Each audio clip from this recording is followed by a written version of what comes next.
What's up YouTube? You're watching Big J Training HQ, and I will be showing you guys today how I painted my power rack. Also, when you're painting your power rack, you want to have safety, so wear a gas mask or a respirator, something to cover your lungs and limit your breathing, because you will be breathing in a lot of chemicals and they could be potentially bad for you in the future. So you're gonna want to wear something that covers your lungs. Also, you're gonna want to wear some eyeglasses or something to cover your eyes, because sometimes the clear coats and the paint could stick onto your actual eyelids, and it is a painful thing to go through. So always. Alright guys, so this is primer that I'm putting on. It's a green primer, and primer is just so that it fills in any gaps and makes a good paint. You're going to want to put primer on your whole entire first base as displayed. This is the second frame. You're also going to want to put primer on the bottom. You might not want to put that much, it doesn't really matter. Alright, now this is a second base. It's meant for the actual paint that you're going to put on.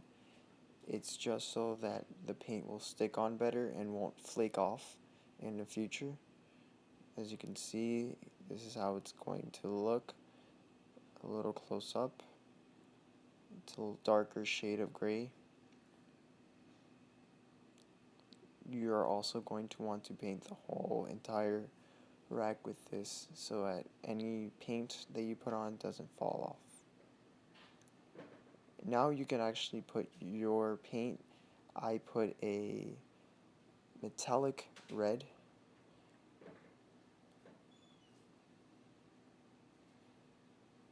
You're going to want to paint the whole entire thing red.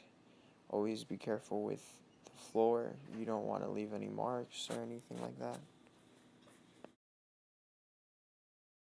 Alright, so now you're here and you're throwing your second frame. Don't worry about those two tubes. They will eventually be painted black. Alright, as you can see, I'm throwing a layer of clear coat. Clear coat is something often used in cars so that the paint that you put on, so that it looks more glossy and it has a better finish. It also is better for protecting your metals and for protecting the paint that you throw on, because it helps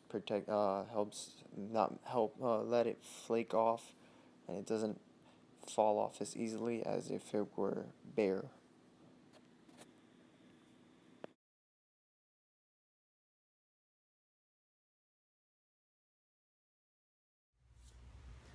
Alright, one mistake that I see a lot is that people touch their power racks way too soon.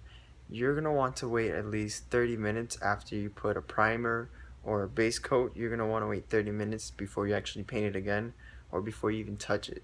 So that is something to be always cautioned about.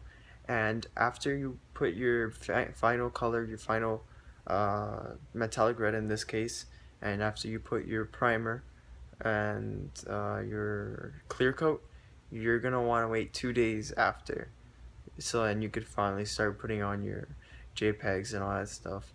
Even though JPEGs will scrape the paint and they will chip it off, it will be better than having wet paint on the bottom and then your whole entire paint just starts coming right off. I've seen it happen a lot of times, and you're gonna want to wait 2 days. You have to be patient, and it'll come out fine in the end. Alright guys, so this is my power rack after I painted it.